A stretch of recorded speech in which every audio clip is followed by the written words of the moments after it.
Surnommé Tonton Mata par les enfants de son quartier, Armel Chimanishatse, âgé de 30 ans, élève des vaches depuis 3 ans. Deuxième d'une fratrie de 5 enfants, Armel Chimanishatse est né en 1995 dans la zone d'Ongagara. J'ai grandi en ville comme les autres jeunes et j'ai fait mes études primaires, secondaires ici même à Bujumbura. Et j'ai fait l'université ici même au Burundi, à l'Université Espoir d'Afrique. Je suis licencié en droit. J'ai aussi notre licence en service social et développement communautaire. Et j'ai aussi fait 2 maîtrises. Fait la maîtrise de développement communautaire et maîtrise aussi de Christian Leadership. Mais ça c'est à distance aux États-Unis. Après son cursus académique, la vie n'a pas été rose pour le jeune Armel.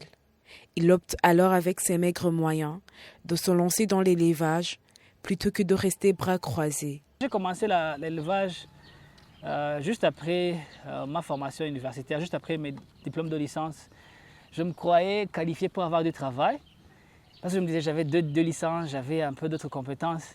Mais à ma grande surprise, j'ai manqué du travail. J'ai circulé la ville, j'ai déposé partout, mais je n'ai pas pu trouver de job.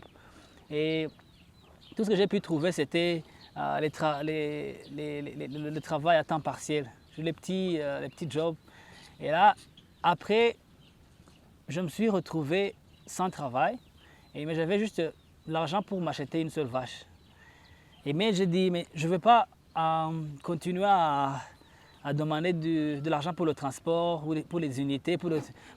J'ai juste prié, j'ai demandé à Dieu, mais qu'est-ce que je peux faire? Quel est le projet que je peux faire qui peut générer des revenus à court terme, mais aussi à long terme?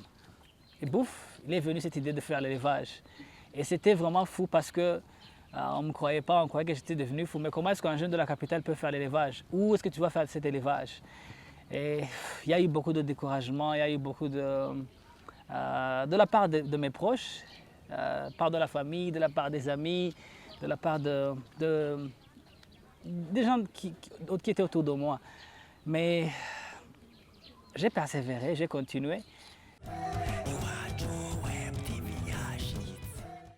Épris des animaux depuis sa tendre enfance, une vingtaine d'années plus tard, cette passion le rattrape. C'était beaucoup plus une passion.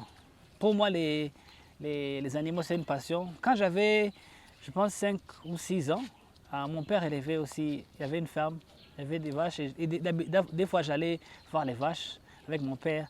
Et curieusement, après, je ne sais pas, 20 ans ou 25 ans, c'est là où cette passion a repris et je me suis senti intéressé par l'élevage. Parti d'une seule vache, 3 ans après, Armel Chimanishatse en est à une dizaine. Il ne compte pas en rester à la production du lait. Dans l'avenir, je compte, si je parviens à avoir du financement ou un capital un jour, je compte œuvrer aussi dans la transformation du lait. Les produits laitiers, les fromages, les pasteurisés et autres, les yogourts.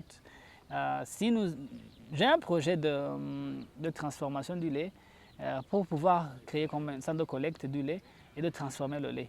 Donc là, je pourrais travailler dans la transformation et dans la commercialisation. Désiré Mugisha, ami d'Armel depuis 8 ans, voit en son compagnon un jeune fonceur qui ne se laisse pas abattre. Il est courageux d'abord, quand il est persévérant et aussi, il ose beaucoup. Par exemple, quand on parlait, si on essaie de parler du truc d'élevage qu'il a commencé, donc on s'est moqué de lui quelque part. Et tout le monde disait comment est-ce qu'un enfant qui est né en Ngagara, de la ville, les trucs d'élevage, ce sont des trucs en fait des enfants, des vieux de la campagne, de quoi, mais pas vraiment un garçon de la ville qui est né en Ngagara, qui a grandi là-bas. Et puis, comme je vous disais qu'il est très courageux, il a persévéré. Moi, en tant que son ami proche, j'ai commencé d'abord à observer les projets graduellement. Le projet qui naissait, qui grandissait et qui, du jour au jour, il amène 2 vaches, 3 vaches. Ceux qui s'approvisionnent chez ce jeune éleveur rassurent quant à la qualité de son lait. Ils affirment que le lait est fourni après la traite des vaches et qu'il n'est pas mélangé avec l'eau. Plus confortable avec la langue anglaise, Armel est aussi interprète et traducteur.